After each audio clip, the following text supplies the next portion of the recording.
we are back. It's been a month or more since we last saw you, but here we are. It is NFL points, picks, and props.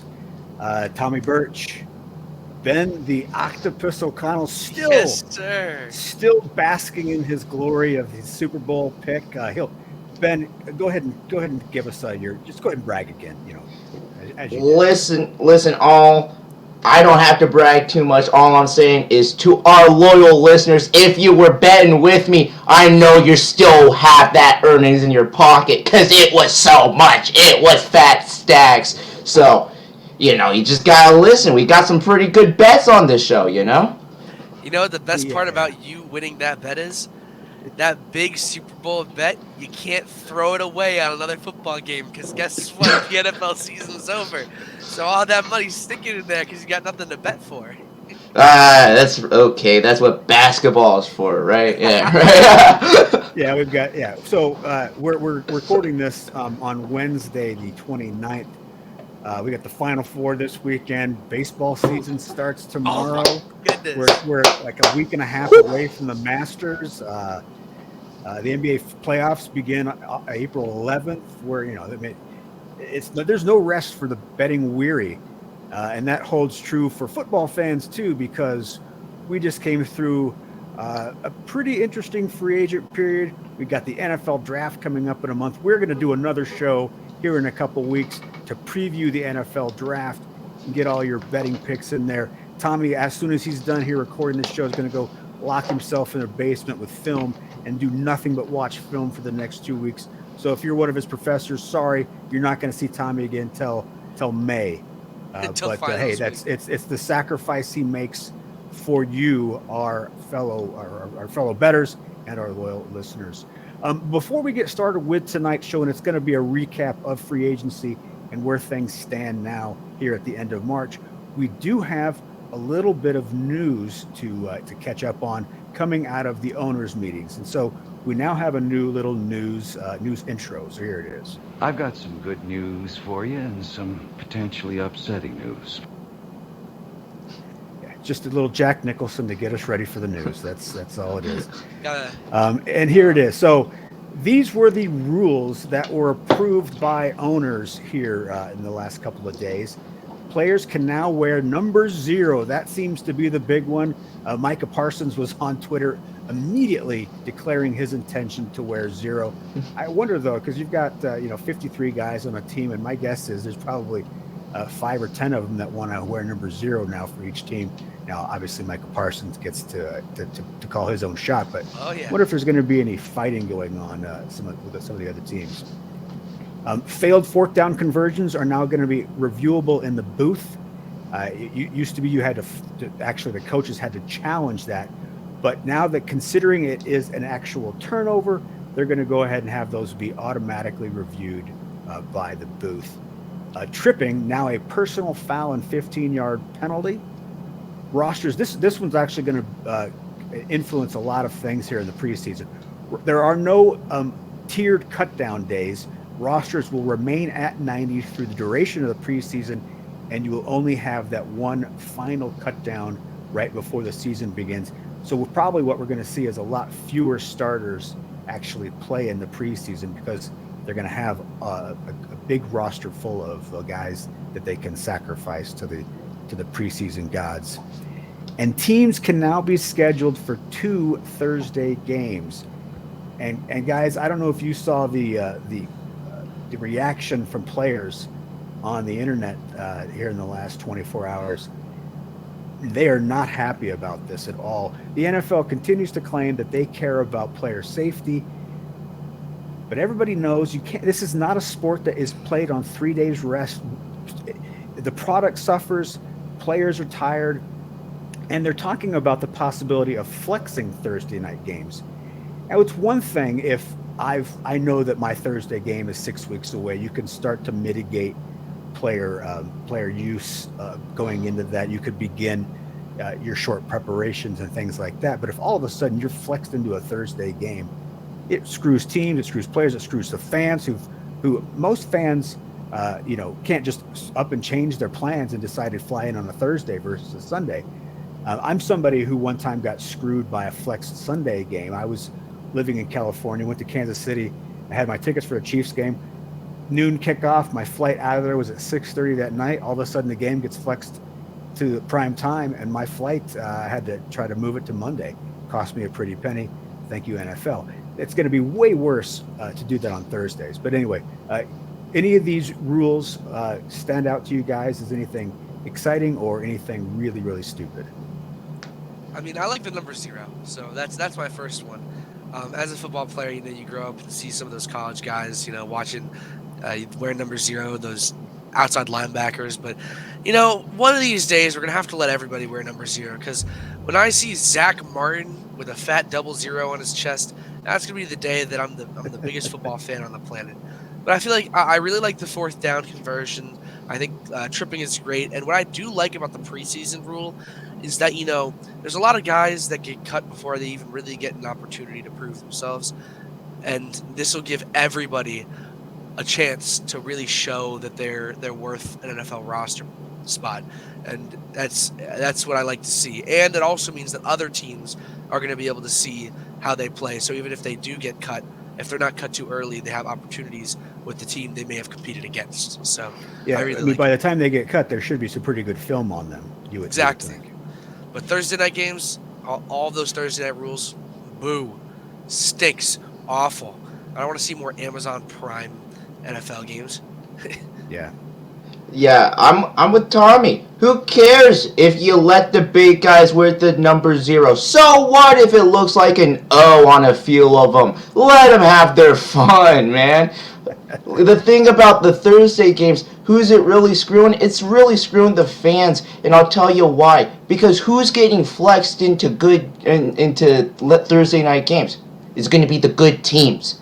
And it's the good teams that are going to start getting injured. How does this make a better product in the playoffs and in the long stretch when you are risking the health of the best teams for immediate gratification? It doesn't work, So, big negative for me. I honestly think there's no positives coming out of the Thursday night rules. I think there's no positives for anybody, because not only are the organizations going to be losing money when fans can't show up to their game if it's flexed to a Thursday night, so the organization in the front office is hurt. Now the players are getting hurt because they're not having any rest time, and they get 2 Thursday night games in a season, and the fans are getting hurt because if their game gets flexed on a Thursday, and if their team plays 2 times on a Thursday and those are the only 2 weeks that they are off on Sunday and can go to the game, it screws everybody over. I don't see how this is beneficial at all. No, it's only about money. It's they can sell that Thursday package for more money by explaining that, hey, don't worry, you're not going to get stuck with the Arizona Cardinals and the Carolina Panthers in Week 17. We'll put the Bills and the Bengals in there, and so they can get a little more money out of Amazon, and that's all it is about.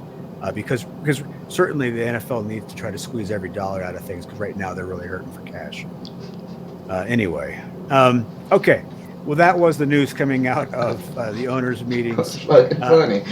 And I don't know if you guys saw the coach's photo. I always love the coach's photo because there's Andy Reid, shorts, boat shoes, Hawaiian shirt, sitting in the front row in the middle. Every single year. He's got the same outfit on. He looks the exact. You go back through and look at his last 20 coaches' photos with Andy Reid. He hasn't changed one day. He is an American treasure, really. All right, guys. Free agency. It's not over. There are still a few free agents out there, of course.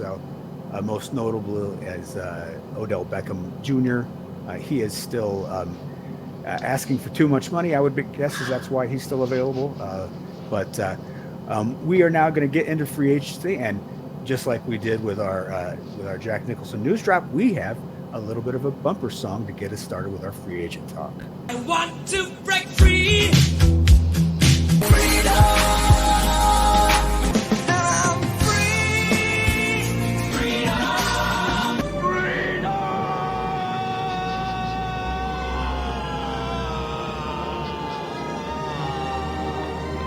Freedom. Poor William Wallace, right as he's getting drawn and quartered there. But hey, he was free. Okay, let's start off with the quarterbacks that changed teams.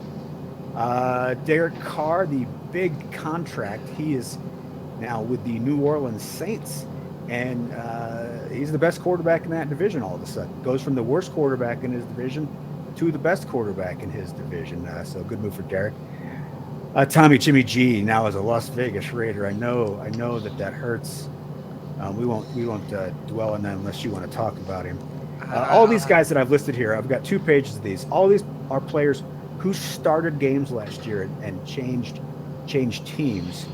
Andy Dalton, now Carolina Panther. Taylor Heineke could be battling it out for a starting position in Atlanta. Falcons say that they're all about Riddick, but who knows? Is Baker Mayfield now the best quarterback in Tampa Bay? I think so. Jacoby Brissett, maybe he's the starter in Washington. Obviously, the starter in Denver is now Jarrett Stidham, right, Ben? Something like that. We'll see. We'll see. Hopefully, it doesn't get to that. Gardner Minshew. Yeah, Gardner Minshew is the best quarterback in Indianapolis right now. PJ Walker, one of your favorites there, Tommy. He is now the backup in Chicago. Mike White probably will see some playing time as the backup in Miami. Marcus Mariota. And I think that was a pretty good move for the Eagles because get a quarterback who can somewhat mimic what Jalen Hurts can do to be your backup.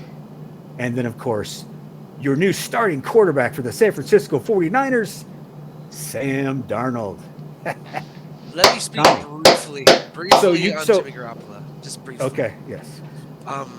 And this might be, unordinary of me, but Jimmy Garoppolo is my favorite player in the NFL, and he is one of the reasons that I'm a 49ers fan, one of the many. So I'm going to pray for your good times in Las Vegas, and I'll be rooting for you when you're on the screen, but I can't divvy up from my Niners. I can't. I'm locked in. But I guess Sam Darnold's like a, decent replacement, Sam played pretty well last season. I mean, if you go by draft position, the 49ers have really upgraded here. I mean, Jimmy G was like a 5th-round pick, and now you got like a top 5 pick. Gosh, no! I can't grieve on the show! Are you sure you don't want to become a Raiders fan and just let me and Kevin shit all over you for like the rest of eternity? Because I don't really know. I don't know if I can do all that. If you call me Kevin again, we will. Kyle. I'm so sorry. It's right there on the screen. Dude, I don't know what happened there, dude. All right, Bobby. It's Kevin and Bobby. Yeah, here we are, man. Welcome back. Okay, we're now back. The offensive line, and one of the biggest moves you guys are going to want to fight about. So Orlando Brown, now the left tackle in Cincinnati, and their left tackle from last year is now demanding a trade. Mike McGlinchey goes from San Francisco to Denver. The Denver Broncos throwing a lot of money at offensive linemen. McGlinchey getting $87.5 million. Then Ben Powers from Baltimore to the Broncos for $51.1 million. That is what is that? $62 million guaranteed just for 2 offensive linemen. So Ben, I'm going to hear from you about this, but either what I'm gathering is either that Pete Ryan's going to get about 400 carries next year, or they are simply setting the table for, hey, no excuses for Russell Wilson. We gave him lots of guys around him. It's time to dump him. Both and. First, I just want to thank all the Walmart shoppers of America for making this one possible, because that is a pretty sum of cash. It's just a total overhaul. Sean Payton is a first offensive-minded coach. Really going to go back. Look what happened when you just gave Russell Wilson the ability to cook, and to just throw in whatever. No, you take it back to the run game. Take some responsibility off of his hands. And this is how you do it. Is you just start buffing up your offensive line that has looked suspect over the past couple years. So yeah, I've liked I like the moves here. And Ben Powers, that we'll get to later, I think is another great pickup for the Denver offensive line. And just building up front. It's gonna bring success next year. Fingers crossed. Get ready for the Mike McGlinchey average holding call every week. I cannot wait. We went through bowls. It's okay. Trust us. We are conditioned for this moment. Don't worry. I might be One of you guys is getting attacked by a fire truck right now. It sounds It ain't me. I wonder where that's coming from. downtown Chicago. So Juwan Taylor and Andrew Wiley, other tackles making moves. Nate Davis goes to the Bears. I like some of the moves that the Bears have made so far this offseason. He's going to improve that line considerably. Other guards, Connor McGovern gets $22 million from Buffalo. Graham Glasgow leaving the Denver Broncos, but not a big loss there. And then a couple of centers. Nick Gates goes to Washington from the Giants, and Wes Schweitzer goes from Washington to the Jets. That is our offensive line movement. Not as much as the market just wasn't there like it has been in previous years. And really, the Orlando Brown, Juwan Taylor, and Mike McGlinchey were the three big names that changed some teams. And so, pass catchers, wide receiver movement. Adam Thielen, 33 years old, getting $14 million guaranteed by the Carolina Panthers. Robert Woods, who basically did absolutely zero as a Tennessee Titan, is now getting $10 million guaranteed from the Houston Texans. Juju Smith-Schuster gets $16 million from New England. And this, I don't know. I want to hear what you guys. I think Jacoby Myers is better than Juju Smith-Schuster, and I am a little surprised that the Patriots didn't just re-sign him as opposed to having him go to the Raiders and then signing Juju. What do you guys think? It's in New England. It's a little weird because a lot of people don't really, even as New England fans, there's a couple of people that just don't really like Jacoby Myers, and it's not because he's not talented. I mean, obviously, that stupid pitch at the end of the game against Las Vegas is like what everybody's going to remember him for in New England. But I mean, the guy was good. He just didn't score very often, and it was a long time before he got his first NFL touchdown. And if we're just looking at it statistically, in the last 4 seasons, last 3 or 4 seasons, Juju has scored the ball significantly more than Jacoby Myers. It's not that I don't like Jacoby Myers. I think they're actually quite even. It's just there's as a talent level in general, but I just think their skill sets are different. And I guess maybe Belichick thought that Juju fit the system better. I mean, Juju's had 2 Hall of Fame quarterbacks throwing him the football, and Jacoby Myers has never had that luxury. Mac Jones. And he's not going to have that luxury this year in Las Vegas either. What, Mac Jones isn't a future Hall of Famer? All of a sudden, what? Whoa. Let's calm down here, Pipsqueak. Come on. Maybe the Alabama Hall of Fame, but elsewhere in the pass catchers, we had some trades, some wide receiver trades. DJ Moore, part of that big trade between the Panthers and Bears, which now has the Panthers picking number 1 overall. Elijah Moore on his rookie contract out in New York. And man, you give up on a guy who had the worst quarterback situation in all of the NFL already. I think that's a really good pickup for the Browns. Absolutely. I think that Elijah Moore has some real potential there. Brandon Cooks is a new Dallas Cowboy. I like him in that offense. I think that's another nice person for Dak to throw to. And then we're all still sitting and wondering what's going to happen with DeAndre Hopkins. Is it going to be the Bills? Is it the Patriots? Is it the Chiefs? Is he going to still be stuck in Arizona because his contract is just too much? Nobody really knows what's going to happen there with DeAndre Hopkins. Tight ends, Mike Gesicki. He is now a New England Patriot. Dalton Schultz stays in Texas, goes to Houston. Robert Tonyan, again, I think he's a solid pickup for the Bears. I think absolutely he's not a star, but he just makes that offense just a little bit better. I think Hayden Hurst is a good loss for the Bengals. I think that's going to change that offense a little bit. He was very reliable for the Bengals down the stretch. Whoever becomes that first pick for the Panthers, is going to rely on Hayden Hurst a lot as a rookie quarterback. OJ Howard, now a Las Vegas Raider. Andrew Beck leaves Denver Broncos to go to the Houston Texans. We also have had some tight end trades. I am happy to see Darren Waller leave the AFC West. I think he is. I know he hasn't had a couple of good years in a row now, but man, he's a talented guy when he's on and when he's healthy. And I think he's a great pickup for the Giants. I think Daniel Jones and Darren Waller. We're gonna hear that combo a lot next year. I think getting rid of Jonnu Smith, good for the New England Patriots. It was a terrible signing. Dump him. And then Hunter Long. I don't know a whole lot about the guy, but it was apparently good enough for the Rams to say throw him in there if we're going to give you Jalen Ramsey. So we'll see. I don't know what the Rams are doing, to be honest with you. The Rams look like they could be a pretty bad team next year.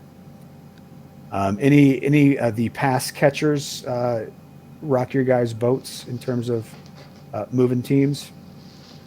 We got it.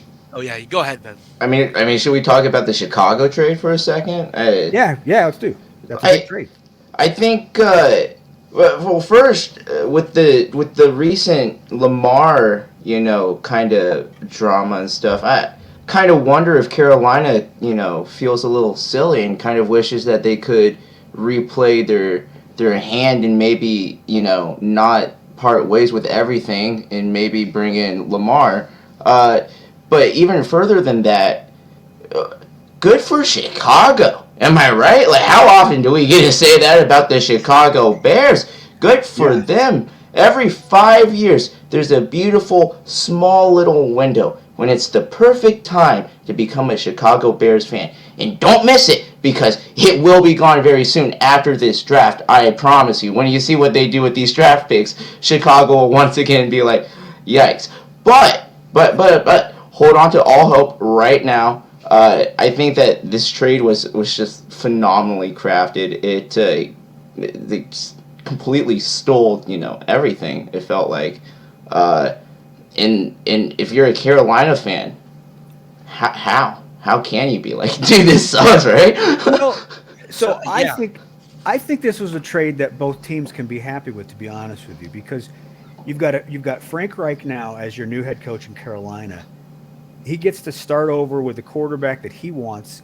He gets his pick. He's going to, I think he should go with Stroud myself, but he can do whatever he wants. He can spend his time. It sounds like now they're down to two people. And he gets to start. I mean, losing DJ Moore was big. I think that was the biggest thing is, in terms of losing the draft picks. I'm not that worried about that, but losing DJ Moore is big because you bring in a rookie quarterback, and obviously he would rely heavily on DJ Moore. But yeah, no, the Bears made out, because the Bears were not going to take a quarterback, obviously, and they still are going to get a top 10 pick. They got other picks to really make that. I think Ryan Poles has shown that he's an aggressive GM and a solid GM. And I think the Bears are in good hands with him leading the charge. It really comes down to, look, if the Panthers select Stroud and Stroud is great, then the Panthers are going to be pleased with the trade. If Stroud, whoever they take, is a bust, then obviously they lose the trade. We can look at the Bears right now and say, hey, the Bears did great. 3 years from now, we might also say the Panthers did great. We'll have to wait and see on that. And honestly, Kyle, I'm with you on it too, because I think although it looks really good surface level for Chicago right now, and it's gonna be good for them. I mean, the trade benefited them in the now, but we can't say that it didn't work for Carolina until we see the results of the draft. Because a lot of sports analysts seem to jump on it too early and make the decision that Carolina got. But I really do think if CJ Stroud comes out here, I don't think that Carolina wanted Lamar Jackson at all, because they put the money into positions where it's needed. They found more depth rather than getting that one star. Because if you pay Lamar that $200 million guarantee, then you're going to be in the same stupid situation that Baltimore would be in, where they don't have enough money to get other weapons. So you get a young guy on a rookie contract that's going to be financially beneficial to you, like a CJ Stroud, who I also think is personally going to go first. And you surround him with some decent weapons. We haven't even gotten to the running backs yet. We'll talk about that in a minute. But, you get a new tight end in Hurst, right? You get Thielen, who he might be old, but he's still reliable when need be. You got DJ Chark. It might not be you lost your big star, right? And that's sad, boo-hoo. But although you took down a lot from that stardom, you gained a couple pieces back that may actually exceed what you had before. So that's my take on it. Well, and I think in terms of the Lamar Jackson situation, Lamar is an incredible talent, but he's also such a unique talent. Frank Reich has never run an offense that revolves around a running quarterback. So in order for Lamar to fit into that system, the system has to completely change.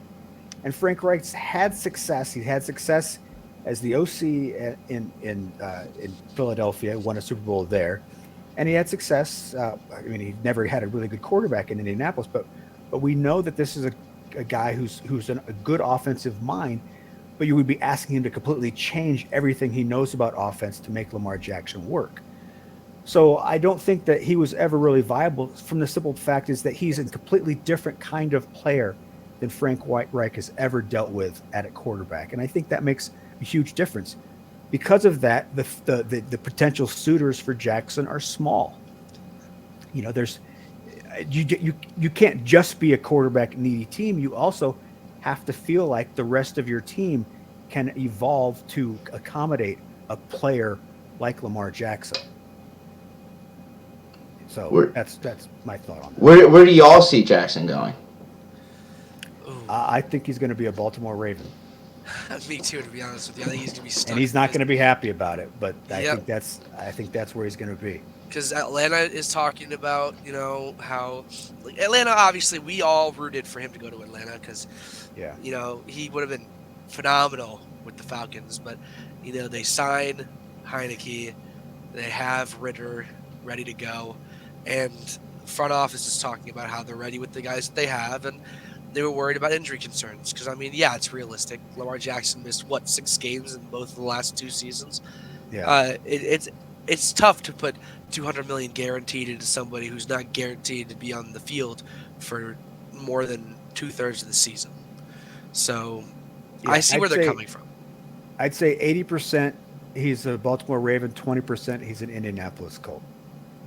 Yeah, that's fair. Because I don't know if the Colts are going to be able to handle Minshew starting the whole season. I love the guy, but he's really just he reminds me a lot of Fitzmagic. He goes in there, plays really well for 2 games, and then just. Well, the Colts they're picking 3rd, right? So they can draft a quarterback, but anyway, okay. Tommy, as you did mention, we do have running backs coming up. So let's go ahead and get to those. As you mentioned, Carolina with a nice big running back pickup there, Miles Sanders. $13 million in guaranteed money. I think they were already a good running team last year. Even after they sent away Christian McCaffrey, they were still a great running team. Miles Sanders is going to make that even better. David Montgomery changes teams in the NFC North. He's now a Detroit Lion. Sadly, Jamal Williams, one of my favorite Lions, is now in New Orleans. I really hate to see that. Samaje Perine is a Denver Bronco. That's huge. And that move caught the Bengals by surprise. They really thought Perine was going to sign with them, and he decided to jump ship. And so they were caught a little flat-footed there. Devin Singletary is now a Houston Texan, and Damian Harris making the switch inside the AFC East from New England to Buffalo. I'm going to be honest. I think the Perine trade and Perine signing and the Harris signing are huge for both teams. I think Denver is really going to be able to, because they're a run first. They're going to be a run first team probably under Sean Payton. But Perine is an incredible catcher out of the backfield. I mean, even in the playoffs when the Bengals made it all the way to the Super Bowl, he was a vital piece of that offense. And then Damian Harris, he just hasn't been given the opportunity to shine. And I feel like the 1-2 punch with Harris and James Cook is just going to be perfect. Yeah. I think what's exciting about the Perine signing is how Peyton has something in mind for him.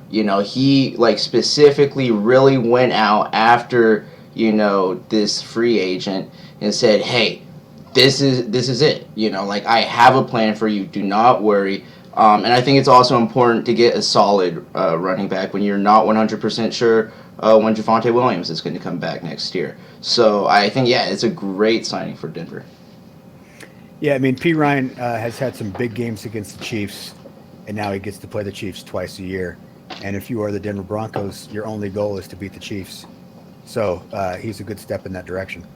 It won't matter, but yeah, he's at least a step in the right direction. All right. From the running backs, let's move over to the defensive side of the ball. Javon Hargrave, big signing by the San Francisco 49ers and a big loss for the Eagles. He was a stud last year. Gets $40 million in guarantees from the Niners. That defensive line continues to be great. Dalvin Tomlinson going to the Cleveland Browns from Minnesota. A big run stuffer there, and the Browns were terrible against the run, so he helps fill a need. David Onyemata goes to the Atlanta Falcons from the Saints. Sheldon Rankins is now a Houston Texan. Marcus Davenport goes to Minnesota from New Orleans. Shai Tuttle getting $13 million guaranteed from the Panthers. He fills a need there at defensive tackle. Defensive end, big pickup there for your boys in Denver. Zach Allen gets $32.5 million in guarantees from the Broncos, leaving the pit that is Arizona. Draymond Jones left Denver for Seattle, $23 million in guarantees. DeMarcus Walker to the Bears for $10.5 million in guarantees. Samson Ubakam is leaving the 49ers for the Colts. Arden Key is a new Tennessee Titan. And Charles Menahu is a Kansas City Chief. So sad. Losing everybody. And it's so there are obviously a lot of movements, but man, there's it's the age that we live in now. Free agency, there are and guys leave teams for just a few ducats more. It's interesting. The part of it too is that just the contracts are continue to grow, and so every GM and every team has to reshuffle their priorities. Moving on to linebacker, the Bears. So now we just talked about the great job the Bears did with the trade, and I am a Ryan Pace fan. The Bears, though, decided that they didn't want to pay, and why am I drawing a blank now on their young stud linebacker that they traded to the Ravens mid-season last year. Anyway, everybody who's listening knows who I'm talking about. The Bears didn't want to pay him, but then they went out and they signed Roquan a big old fat deal for Tremaine Edmonds. Oh yeah, Roquan Smith. Yeah, thank you, Tommy. Yeah, they didn't want to pay Roquan Smith, but then they go out and they give $41.8 million to Tremaine Edmonds. He's averaging, $18 million a year. And is Tremaine Edmonds better than Roquan Smith? I don't think so.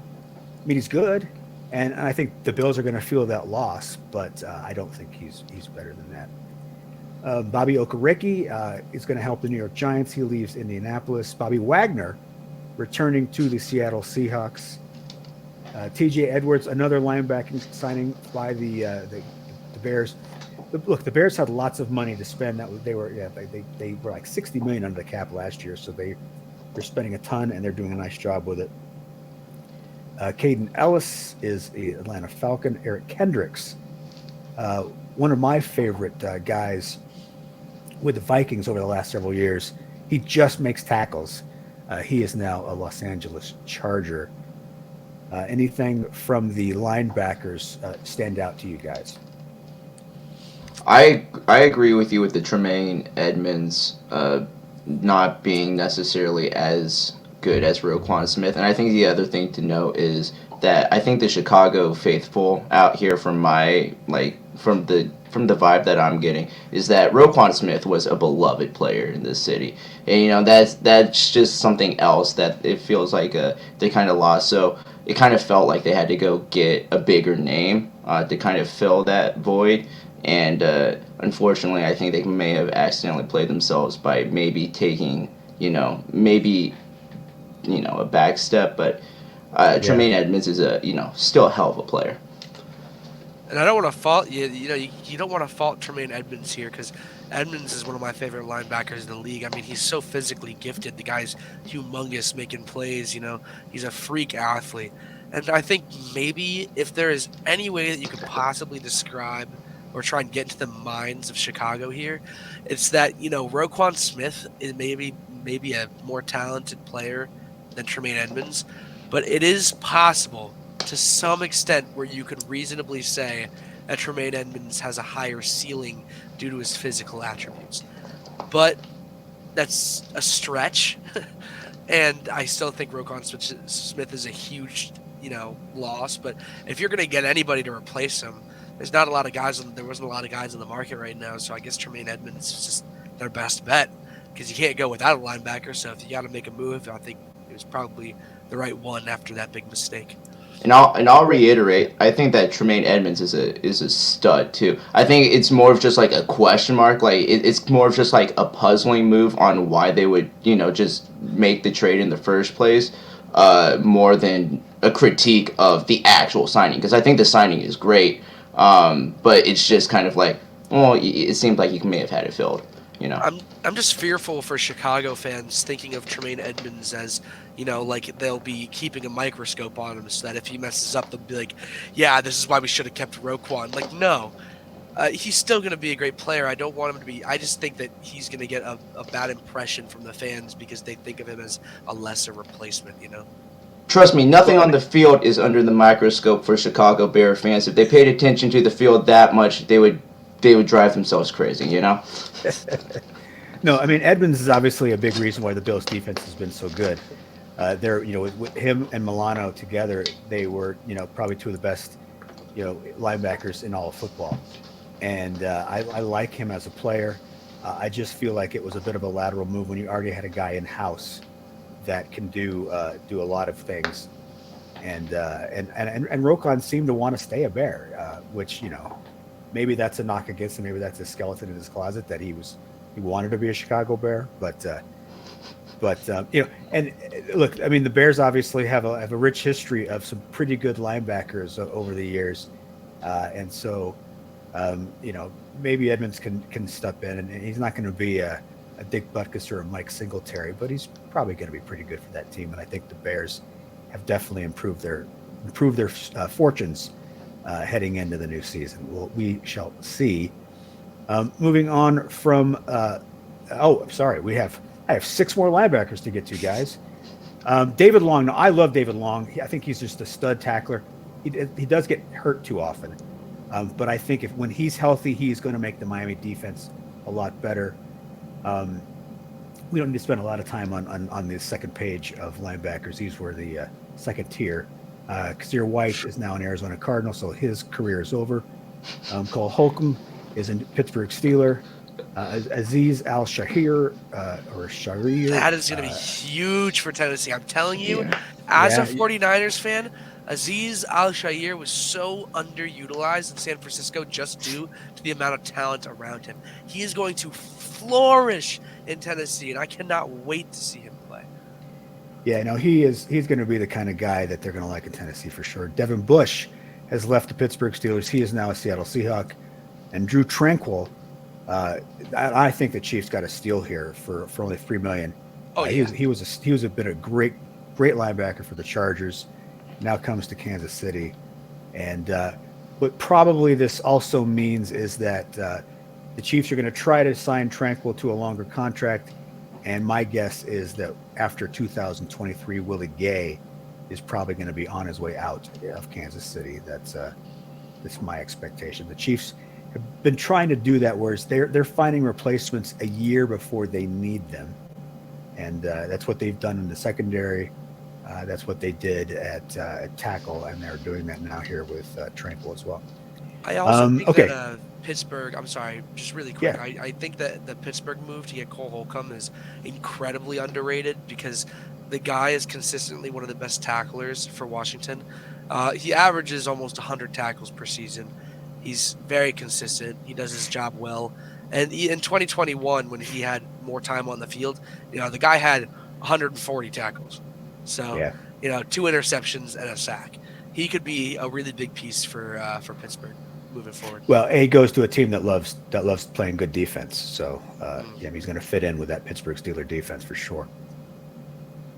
In the secondary, these are the cornerbacks that have signed new contracts elsewhere. Cameron Sutton, he is now a Detroit Lion, leaving the Pittsburgh Steelers. Byron Murphy gets paroled from Arizona. He is now a Minnesota Viking. Patrick P. still hanging around the league. He is now a Pittsburgh Steeler. And look, Get your money, man. I'm a Patrick Peterson fan. I know he's not the same guy he was, but man, I still love him. I still respect him. He's still going to be in the Hall of Fame. Sean Murphy Bunting is now a Tennessee Titan. Mike Hughes, kind of a nothing signing there by the Atlanta Falcons just for some depth. Isaiah Oliver, he is a new San Francisco 49er. You know anything about Isaiah there, Tommy? Yeah, he's really just like a young and raw talent. That's what he is. Like when he played for Atlanta, he wasn't anything special. He was sitting behind AJ Terrell and those guys, but there were some flashes of greatness. Obviously, whenever a guy comes to my team, I like to watch a little bit of film on him. He's explosive. He has good feet. I feel like if he gets a good secondary coach and he gets a good offseason with him with the 49ers and get some time, in preseason maybe, I feel like it could be a major asset, especially with the losses of some other guys that we're probably going to talk about at some point. Well, you got a new DC there. You got Steve Wilkes as your defensive coordinator there. I love that. I love it. San Francisco. So I'm so happy. I'm a Steve Wilkes. I mean, obviously, we all were advocating for him to get the Panthers job. So I still wish he did, think, but I can't complain. I think he's a great addition. He's a great fill-in for D'Amico Ryans. You don't see much of a drop-off there. So you got Steve Wilkes coming in, and so any new piece is going to find a home in the Steve Wilkes defense, I believe. Safeties now that we're signing free agents. The Bengals have lost both of their starting safeties. Jesse Bates goes to Atlanta, $36 million in guarantees. Von Bell is a new Carolina Panther. He gets $13 million in guarantees. Juan Thornhill has left the Chiefs, but the Chiefs drafted his replacement last year, and Brian Cook. Thornhill getting $8.5 million from the Cleveland Browns. Jimmy Ward, you gonna miss Jimmy Ward? Because I always liked Jimmy Ward. Jimmy Ward's one of my favorite players on the team. Yeah, I thought Jimmy Ward was good. He's now he's the Texan. He always got an attitude too. That's what I like about him. He's always talking. Look, the Texans have quietly made, maybe not even that quietly, they've made some really good moves this offseason. Oh yeah. D'Amico Ryans is obviously setting a new chapter in Texans football. It really comes down to who is going to be that quarterback. But, man, they've made some really good moves around him. Marcus Epps has left the Philadelphia Eagles for the Las Vegas Raiders to go from the Super Bowl team to the Las Vegas Raiders. Sorry for Marcus Epps. Poor guy. Chauncey Gardner-Johnson, another Philadelphia defection, and he is a Detroit Tiger. I've got baseball on the brain. He is a Detroit Lion, and I like that move a lot. That's huge. Yeah, for only $6.5 million too, with his talent level, that was a snag. He was such a difference maker for the Eagles. For him to go for such a little amount to he should be team, getting a Jesse Bates contract right now. Yeah, I mean certainly more than Von Bell. Six interceptions last year. Yeah, the guy just makes big plays. And look, I'm still on the Lions bandwagon. I am still hoping to see a Lions NFC North title this year, and if Chauncey Gardner-Johnson is going to be a key to that, I think so. I'm a fan of that move. It really helps out that struggling defense that they needed help last year. Yeah, because they were like scoring 32 points a game and giving up 34 or something like that. Yeah, it was not good. Yeah, like best offense, worst defense, horrible.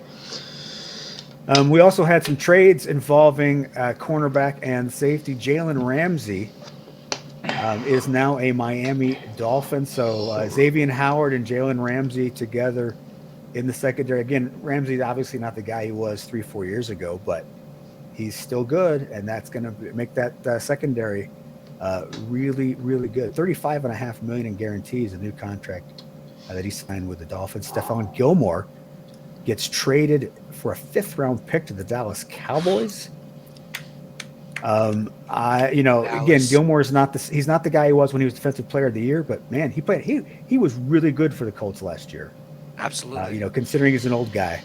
So I think he's going to find a home there in Dallas. What's their they just changed offensive coordinators. They did not change. They still got Dan Quinn as their defensive coordinator there.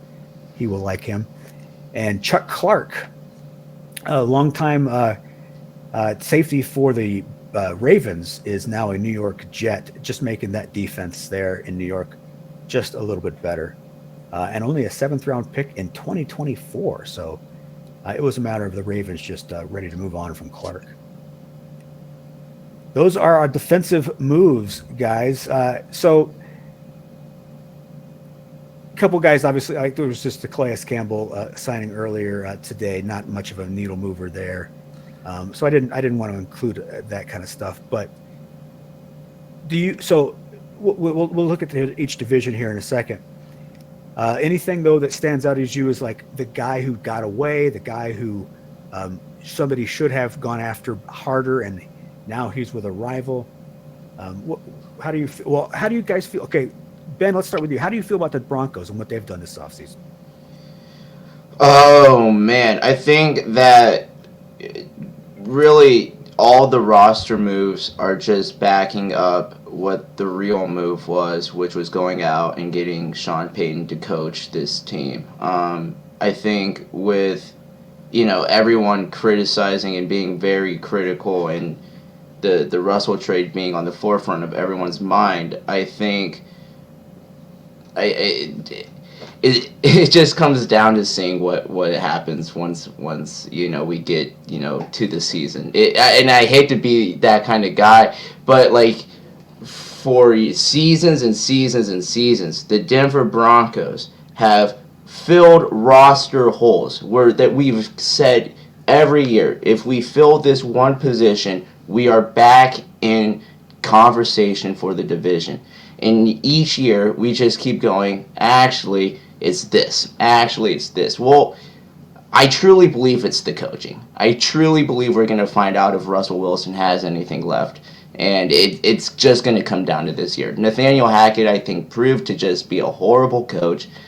And so, to really evaluate where this team is, we're just going to have to go play some football. I feel good about the roster that we're putting up. I feel like we are put in a place for Russell to succeed. It's just going to be up to the old dude to see if he can throw some more touchdowns than toilets quickly in the season, Well, yeah, this is definitely a put up or shut up season. You brought in a head coach who is a successful head coach who took a quarterback with limited physical skills and turned him into an all-time great.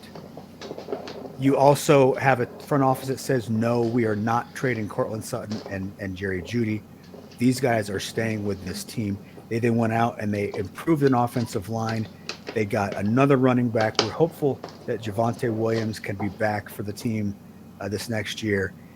And you've put the pieces in place. If Russell now a second year throwing to these guys, if he cannot perform this year, we know without a doubt that it's him that's the problem and not somebody else. And it will be his last year in Denver if he does not do well.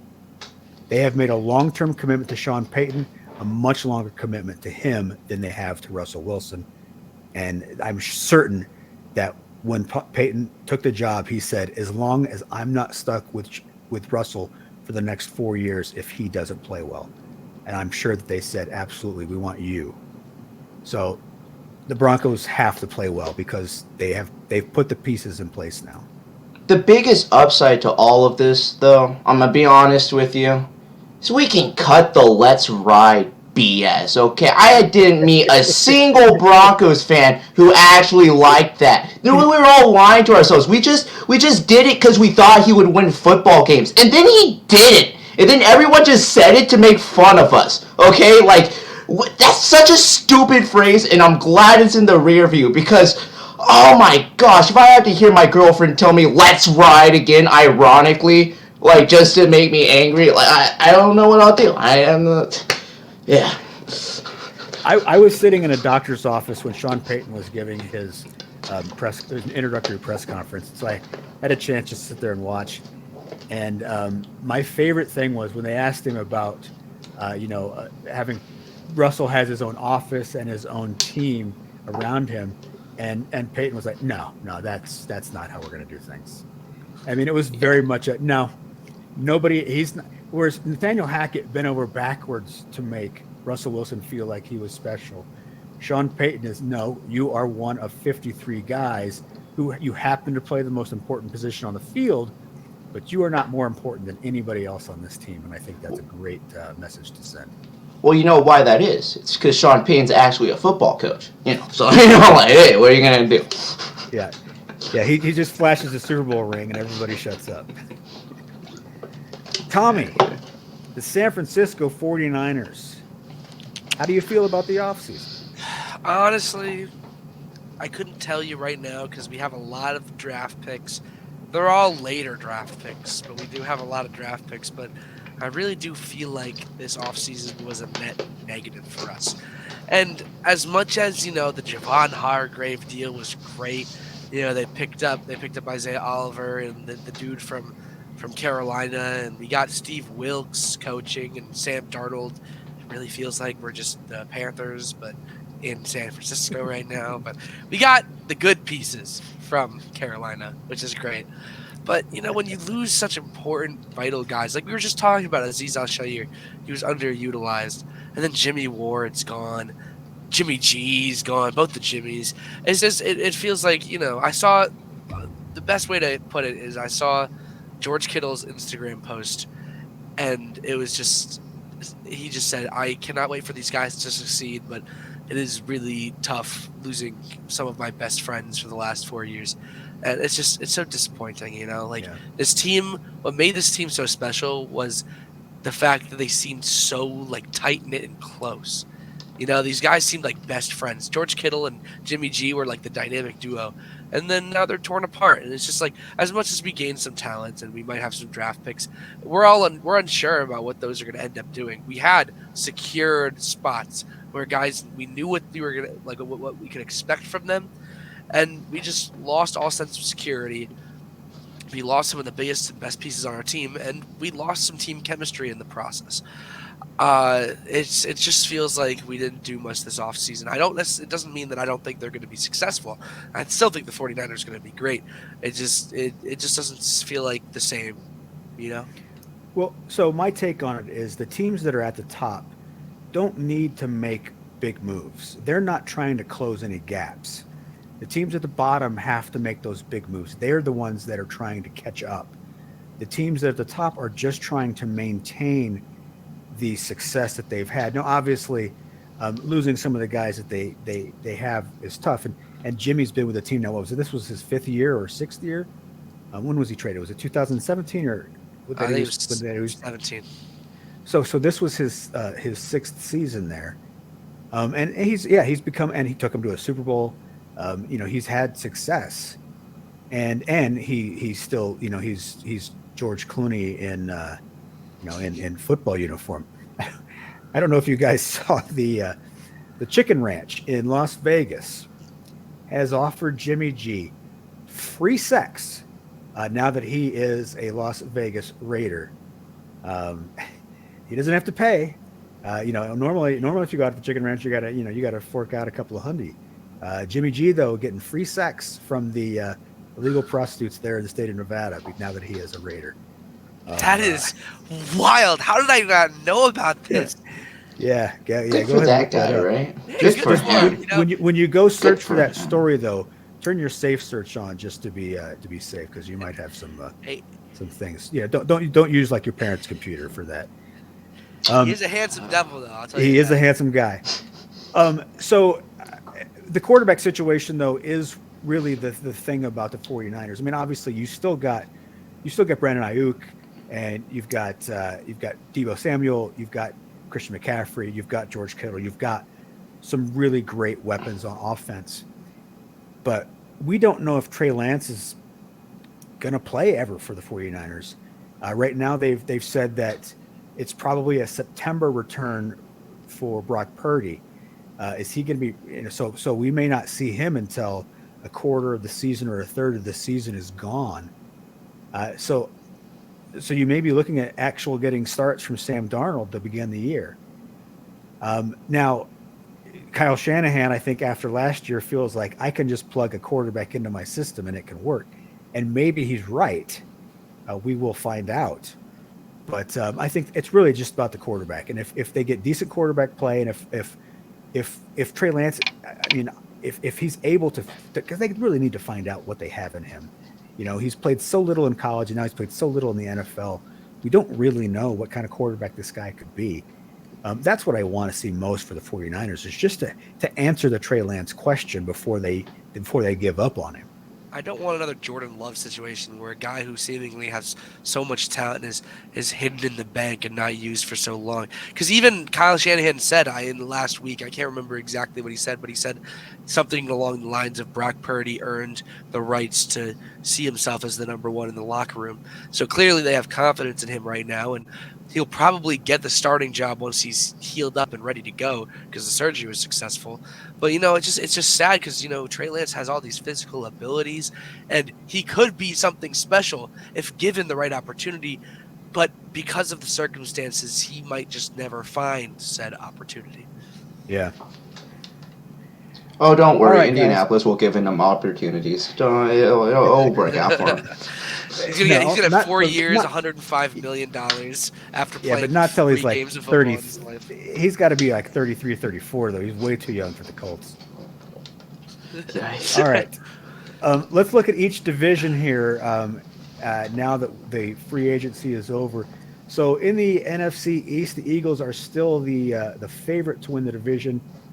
They are also the favorite to win the NFC. Dallas Cowboys also in the mix. Giants, this division is expected to finish the same way it did this past year. I think that the Cowboys may have closed a little bit of a gap, but not because the Cowboys did anything special. I think the Eagles lost some pretty important pieces. The biggest thing for the Cowboys was the cutting of Zeke Elliott. And, of course, the last time we saw Tony Pollard, he was walking off the field with a pretty bad leg. So we assume he'll be ready for the season, but they're going to need to get some depth there at running back if the Cowboys want to compete against the Eagles.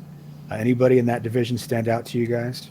I think that the Giants should be a little bit further up than plus 500, to be honest with you. I could see the Giants being plus 375 right now. They made some really good moves this offseason. We ended the season on a high note with Daniel Jones and his playoff appearance. They've added so much talent. They seem to be on the right track. So I could see them competing with possibly Dallas for being that number 2 seed. Man, I like the Giants. They got a coach that cracks beer open at 11:30 in the morning. Like, what more do you need? I think that plus 500 is definitely a value line there. If I was going to put money on any of it, I'd probably put money on the Giants. I think that there's value there. I don't necessarily expect it to pan out, but I'm with Tommy that I think the line should probably be a little smaller for them. Well, and I'm showing the win totals here now. Eagles at 10.5 wins, Cowboys 9.5, Giants 8.5. I could see the Giants getting 9 or 10 wins and going over that line. That was probably I would go with the Lion or the Giants of all those teams right there in the East. The Giants to go over feels like the best of those bets. I also like Dallas to get 10 or more. Yeah. Okay. Well, I don't know look, why. I mean, they added Brandon Cooks. That offense is going to be good. Mike McCarthy's now calling plays. Kellen Moore is gone, so it's put up or shut up time for Mike McCarthy as well. In the NFC North, the Detroit Lions favored to win the division at plus 135. Vikings and Bears at plus 300. And there's the Green Bay Packers picked to finish last, plus 450 for a division championship, only paying plus 2,500 for the NFC. The Detroit Lions, everybody. Love them. you have to hammer the plus 1,000 as conference champs, right? Yeah. I'm not crazy here, right? Say it. Yeah, Somebody had to say it. throw a $20 back. Yeah, just throw $20 on that baby. Why not? Take a flyer. It feels like you have to. They're making the defensive upgrades. I think that their offense could still be going good. The NFC is Philadelphia, San Francisco, and then who? So of course the Lions could be the 3 seed in that conference, and all you got to do then is win, one playoff game you weren't expected to win, and you are in the Super Bowl. I mean, That's awesome. Yeah. Yeah. Here are the projected win total, or the win total lines for the Lions, 9.5. So Vegas is a believer in the Lions. I love it. Vikings, there you go. Vikings, and we knew the Vikings were in for regression, right? I mean, how many games did they win in the final 2 seconds by 1 point? So the Vikings are back down to 8.5 wins. Bears and Packers tied at 7.5. Man, I look. Why not the Detroit Lions? Why not? And the Vikings are I'm not gonna lie. I'm gonna be so honest here. The Vikings are starting to turn into one of my least favorite teams in the NFL right now. It just seems like they keep getting away with everything when they shouldn't be getting away with anything at all. Well, their leading tackler Eric Hendricks is gone now. Adam Thielen is gone, and not they still have Justin Jefferson, and he's going to do great things, but they still have Kirk Cousins too. So I think the Vikings are in for a major regression. So overhyped. So overhyped. Absolutely. NFC South, Saints, best team in that division. I think we can probably agree with that. Panthers, though, right behind them. I would not say that the Panthers have a big gap to fill. Now, again, being the best team in the South is being like the I don't know I don't want to be offensive, but like the hottest girl at Lake Cheney in Kansas. It's our show now. Ben, did you ever go to Lake Cheney? Oh dear Lord, yeah. yeah. If you've ever been to Lake Cheney, just to the west of Wichita, there about 15 minutes. It's I just inferred. It was very easy to pick out due to context clues. So the Falcons then behind the Panthers at plus 400. The Tampa Bay Buccaneers being led by Baker Mayfield at plus 500. And none of those teams really expected to challenge for the NFC title. Whoever wins that division, probably a sacrificial lamb, because Derek Carr still no playoff wins in his career. Even if he gets the Saints to the playoffs, I think he still will have no playoff wins in his career. Win totals for this division: Saints 9.5, and it's only because they get to beat up on the NFC South, not because they're going to do anything else. Panthers, I don't think the Panthers are 2 games behind them, though. I think that the Panthers at 7.5. Again, I know they're going to start a rookie quarterback, but I still think that they could. That 8-9 wins is feasible because I like their defense. I like their coaches as well. Yeah, I mean, as much as New Orleans seems to be the team that is most likely to have the best record in the NFC South, if any of the teams in the NFC South were to make the playoffs, the one that I would think has the best chance of winning a playoff game is not New Orleans. I think it's Carolina, because there's just more potential there with how much they've done this offseason. And the New Orleans Saints, as much as they got Derek Carr, there wasn't a lot of movement over there. I mean, there wasn't some crazy pickups. I mean, I just think that Carolina has more of a underdog mentality. And we saw that last year towards the end of the season. They picked it up a lot. I feel like, the Saints are a stagnant mediocre, whereas the Carolina Panthers can go between being atrocious and being one of the better offensive and running teams in football. I think there's a world, too. I mean, like, for the Panthers to make the playoffs, I think it comes down to, like, as we were presuming, it's going to be Stroud. It's going to come off of good play from him. I think that, there is a world in which at the end of the season, Derek Carr is not the best quarterback in the NFC South.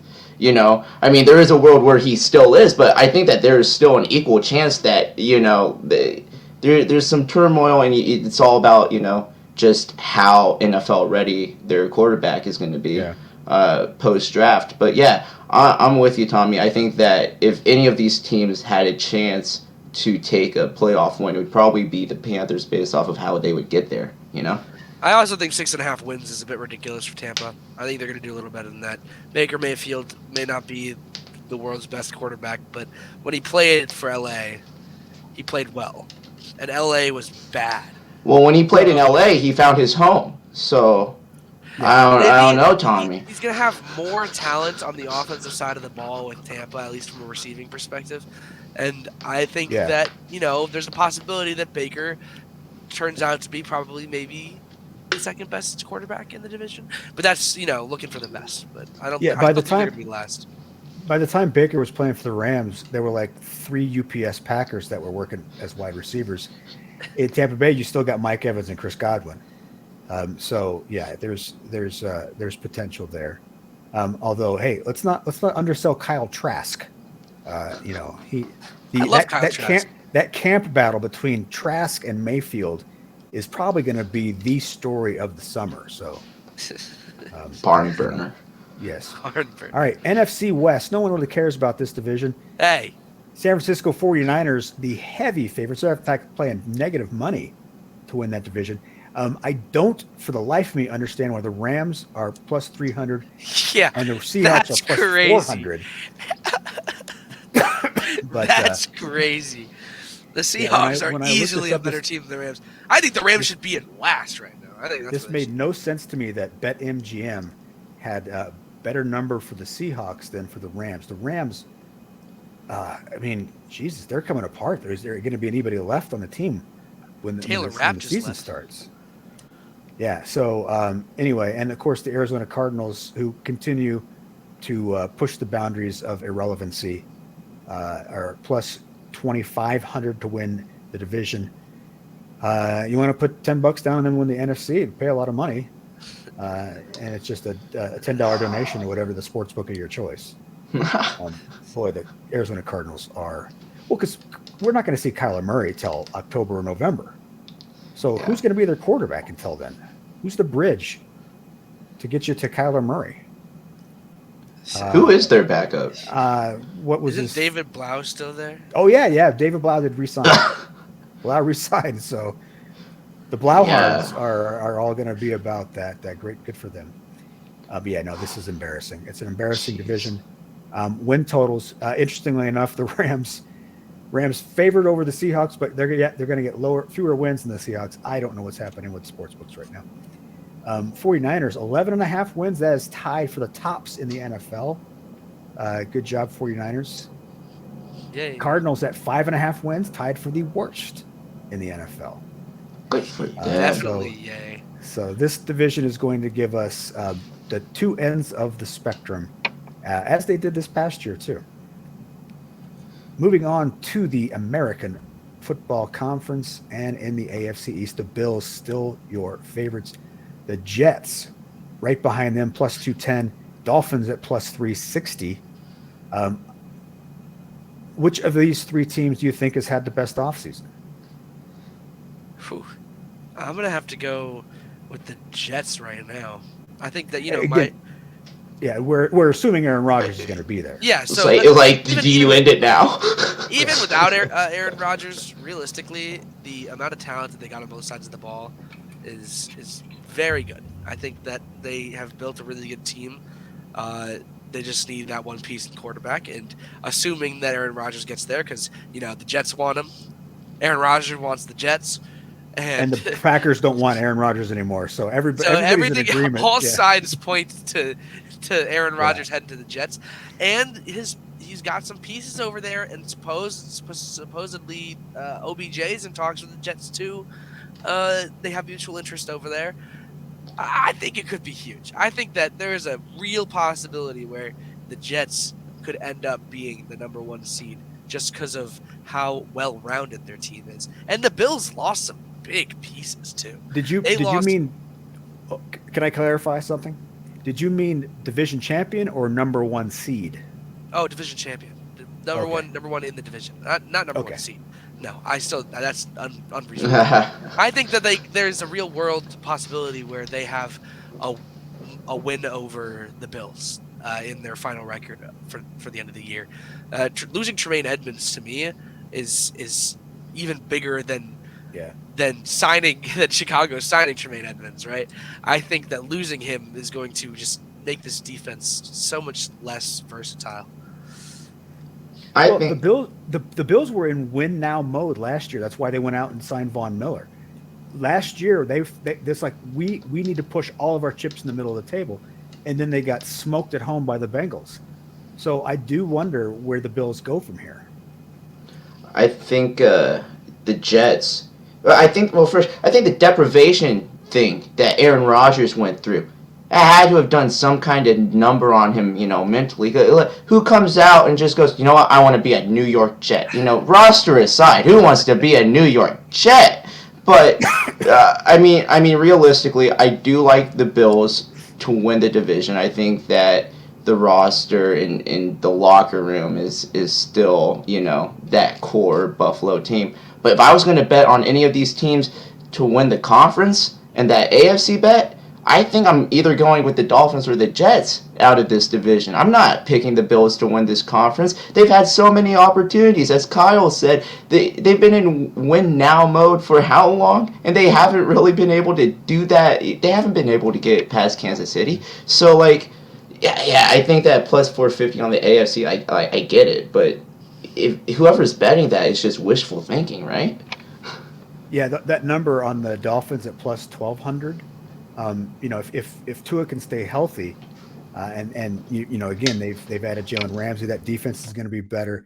You got those two great wide receivers. All of a sudden, that team can become, they could be that team that takes that next step.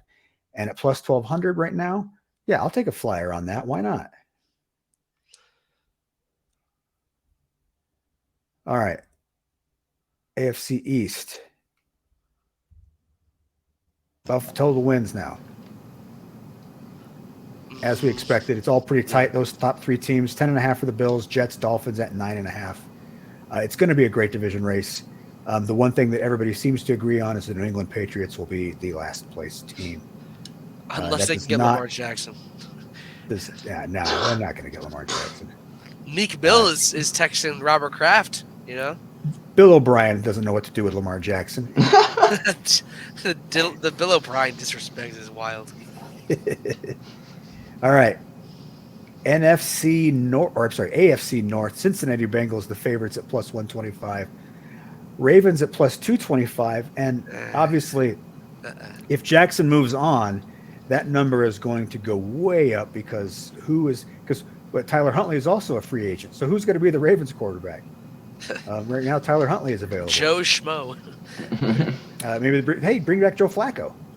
Yeah, all right. They went to a Super Bowl with Flacco. They could do it again, maybe, right? I don't know about all of that. Cleveland Browns at plus 400. The Pittsburgh Steelers at plus 550. So obviously, well, let's look at the win totals here, and we can evaluate.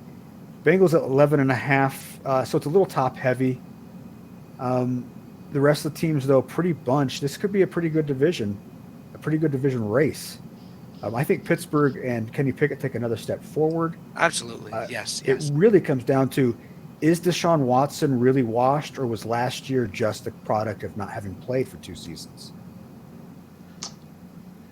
I mean, I don't know. From a football player's perspective, I guess, having a full offseason with a team is very important to building a dynamic and understanding the players. And when you just get thrown in there the second you're allowed to come and play, as much as you may know a playbook, you got to know your receivers' tendencies, and you got to know how your offensive line, plays, and how your pocket feels, because every pocket in the NFL is different. And they're all unique. It's tough. I think that Deshaun Watson could really succeed, but it's really just a coin flip at this point. it wouldn't surprise me if he did. Like, yeah, I think that the potential has always been there. To just pop off and be great. It's just really like you said.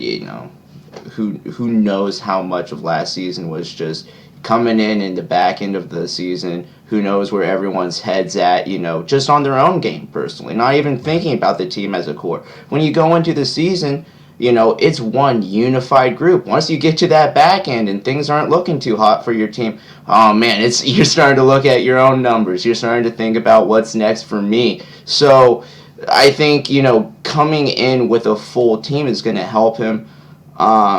I still like Cincinnati to win the division. I also like that Cincinnati's odds to win the AFC were plus 500, which gets you more than betting on the Bills, which I think is, I get it, but I think that's questionable. So yeah, I really like the plus 500 on the AFC bet because you never know with this Bengals team, For sure. Yeah, I mean, I think the Bengals have. I mean, they lost both safeties. They lost Hurst, they lost Pirine, but you still got Joe Burrow, another year of growth for him. You've got Chase, Higgins, and Tyler Boyd. You've still got great weapons there. Their upgrade on the offensive line, not quite as big as Bengals fans seem to think. I don't think Orlando Brown Jr. is a world beater, but he is an upgrade. For sure. So I think the Bengals are the class of this division, and they go into they'll go into the season as one of the top 3 picks in the AFC.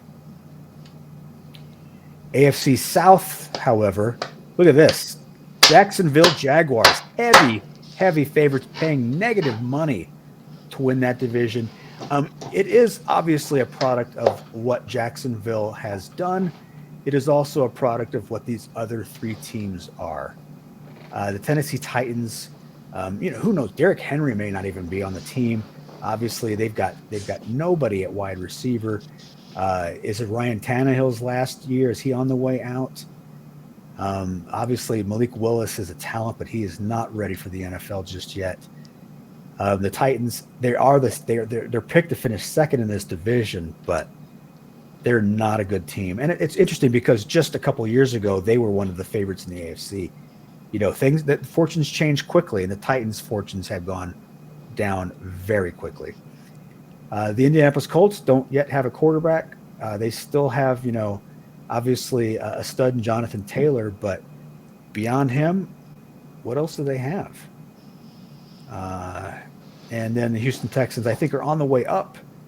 But they still have. We still have to see how all those rookies are going to work together before we can give them any, too much wins here. Jacksonville Jaguars, the only team in this division expected to go over 500. They are at 10.5 wins. Look, I like it. I mean, I am. Let's go back and let me see what the at plus 1,400 for the Jags to win the AFC. Again, this was a team that made it to the division round last year. And while the Chiefs won comfortably, it's not as though the Jaguars got blown out. The Jags, they're adding Calvin Ridley to that offense. Another year of Trevor Lawrence. Another year of getting from Travis Etienne getting away from his injury. This is going to be a good team. It's going to be a very good team. And at plus 1,400, are you showing us? Did you pay for a ticket on that? This is me locking in my bet for the Jaguars to win the AFC. Take my money. Is that a hotel key you're using there? What do you no, this is my my Metro Pass for DC. Okay, I did not realize that the Metro Pass for DC had that many uses, but I love it. I have a hot take for you guys. And I need you guys to hear me out on this one related to this division. I'm a firm believer, and I'm going to rock with this until I'm proven otherwise. I'm a really firm believer that the Texans are going to finish second. I am. I think the Texans are going to do it. The coaching change was huge. You can already see a shift in the energy. Their pickups are great. They're just from this offseason. We haven't even seen what they're going to do with the draft yet. And they could always pick up a Bryce Young or somebody. I mean, there is so much potential with this team, and I really don't see them winning less than 5.5 games. I see them winning 8 games. Well, yeah. So we know the Texans are going to draft a quarterback, and so they're either going to get Stroud, Bryce Young, or Richardson, whoever is not picked first, and whoever they like Please better don't out of pick the Will other. Levis. Please No, don't I pick don't. Will There, Levis. I don't think. I don't No. think anybody's stupid enough to do that. If the Raiders had the second pick, maybe, but nobody else. Oh. So I think the Texans will get a good quarterback. Obviously, the learning curve for Richardson is longer, so 2023 might be rougher if Richardson's your quarterback. He's obviously got loads of talent, and I love watching him play. Bryce Young, I don't think that they're probably that afraid. Everybody's talking about his size. I don't know in today's NFL if that is as important as it was, 10 years ago. But I could absolutely see the Texans winning 8 games. I could see the Titans finishing 6-11, the Colts finishing 5-12, and absolutely the Texans could be the second place team in this division. Yeah, I'm with you. I'm I mean, confident. they played spunky at the end of last year, which cost them the top pick. I mean, so and that was when they had nothing to play for. Now they begin a new season. They got DeMeco Ryans. They've got a new attitude. They've got a lot of new pieces that they've added. Yeah, and I like that. That this isn't the Texans' year, but this is the year that we begin to see the Texans ascend back to relevancy, I think. Here's my hot take for you. I think the Jacksonville Jaguars make it to the playoffs as a higher seed than the Buffalo Bills. I think that Jacksonville has hit their stride. I think that they started off with a little rough stretch, but ended the season really well. I was very impressed in their playoff game. I think we were all really impressed. You have to be impressed with that comeback that they had against LAC. I think that the Jags, Trevor Lawrence is only going to look better, become more comfortable in the pro game. I love where the Jacksonville Jaguars are at. They're a nice, strong, young team. It would not surprise me to see this team with an easy division just absolutely pick up more wins than whoever from the AFC East, whoever from the AFC, yeah. Whoever comes out of the AFC East, I think is going to be a lower seed than the Jacksonville Jags. I think that they have a really good shot at ending 1 or 2. I think the Jags go 5-1 in that division, maybe even 6-0, and the Bills could be very well a 3-3 team inside the AFC East. So yeah, I think that they get the Jags get some bonus wins because of their division and because they're a good team too. All right, final division, the AFC West. Kansas City Chiefs, negative money favorites to win that division for the 37th consecutive year. It is the domain of the Chiefs. Of course, their dominance of the division goes back even before Patrick Mahomes, back to the salad days of Alex Smith. Los Angeles Chargers, surprisingly, Las Vegas is not naming them preseason favorites, even though every other media outlet is. Chargers at plus 325 to win the West. Denver Broncos plus 450, so not far behind the Chargers. That battle for the bridesmaid to the Chiefs is going to be tough. Raiders, no one giving them much of consideration, plus 1,400 to win the division. That is not a bet we recommend you making. That also would be a donation to the sports book of your choice. Win total lines, Chiefs at 11.5. They are tied with the Bengals and the 49ers as the only 3 teams at 11.5 for the season. Chargers at 9.5. Broncos 8.5. That's right at 500. Could easily see the Broncos go 9-8, even 10-7. I could 10-7 Denver I Broncos. honestly think that the Denver Broncos should be at or even slightly above the Chargers because I'm sick of waiting for the Chargers to be great when they just end up being okay. Don't ever be great. Don't worry. Don't ever be great. That's the part of that's the big joke that's being played on the NFL, dude. No one knows it yet, but the Chargers will never be great. Are the script writers going to come after me? Are the script writers going to come after me? Oh, no. Don't leak Oh, don't no. leak the script. No, dude. If the Broncos win 8 games, I'll be happy. Are you kidding me? If we win those 8 games decidedly, I'll be happy. If we win a game decidedly and not just some fluky Yeah. If the Broncos can score 20 points against anybody except the Chiefs, because that seemed to be the only team they could do it against, I would be so happy. It doesn't matter if they lose. I just need him to do something, man. The Raiders at 7.5. I am taking that under. I see the Raiders as a 7-10, 6-11 team. I don't think they've had a good offseason.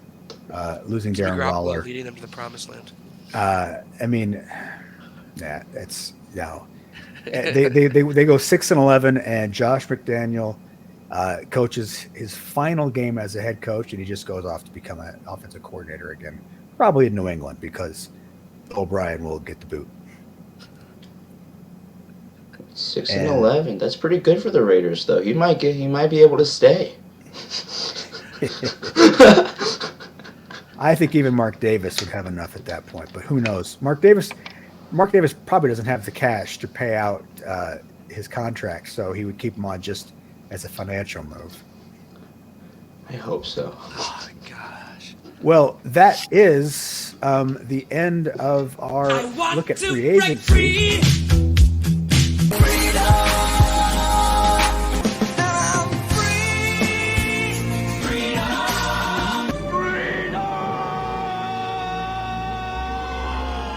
Oh, poor William Wallace.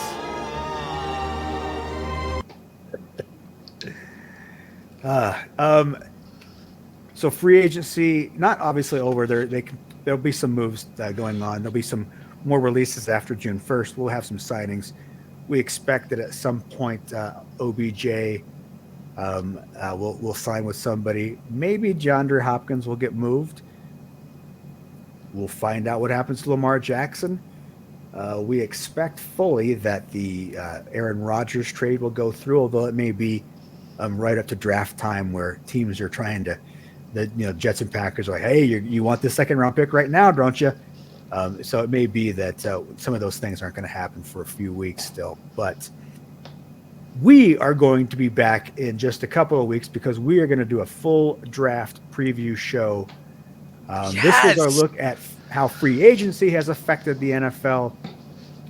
We are going to tell you what's going to happen on draft day. Then we're going to come back after the draft and tell you just how right we were and how that affects each team going into the summer of 2023. That's it, guys. What do you think? I was good to be back. Good to see you guys. It's been 5 weeks since we did a show. The Super Bowl hangover. I'm still wearing Chiefs gear. I've got my baseball jerseys on around the Guadalajara Mariachis. I'm ready for baseball season. But anytime I'm walking around the streets of Denver, of course, I've got my Super Bowl winning gear on just to remind Broncos fans who their daddy is right now. That's funny. That's funny. But of course, Ben is wearing Steve Atwater, and Christian Okoye knows that Steve Atwater is his daddy. Yeah, at least we can remember that. That's good memories. Good memories. So, thank you, Talia Birch. It's East Coast time there in Connecticut, so he is up late with us. It's almost Thank you, 11 o'clock here. Thank you, Mr. Ben the Octopus O'Connell in Chicago, Illinois. I am Kyle Garlett in Denver, Colorado. We thank all of you for joining us, and we hope to see you in a couple of weeks when we get ready for the NFL draft from Kansas City. Until then, happy betting. Ben?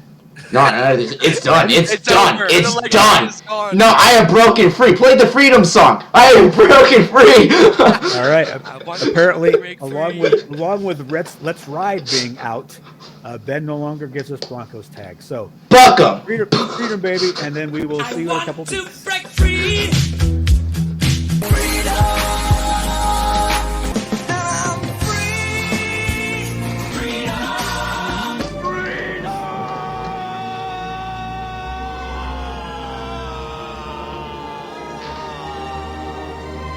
You guys are goofballs.